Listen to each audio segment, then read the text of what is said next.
Randi Vardon från Kjell till tappa Nujan 30 mot nästan. Kvärt Jack Allida.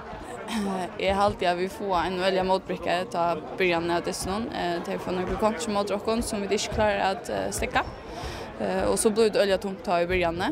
Men så alltid jag vill hålla lutsen in ta i min sjunde var en ju agent sätta det går där och ta börja faktiskt räga stunderna av det som ohäfnar och i avslutningen med rockon.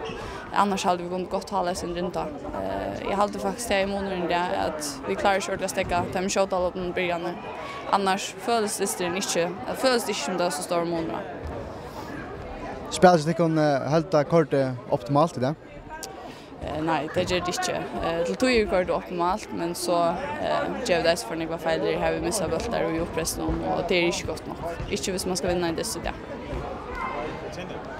Randi, det var inte spela om mer, men till blev vi och nästa steg kanske ska brötas?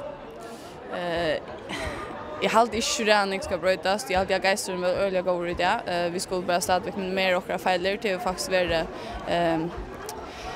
öliga ohäppigt och faktiskt i allt år vi har öliga några tekniska fejler och det skulle vi bara få upp i det och så annars köra stadväck och spel och rönna ha tempo och så en största värje.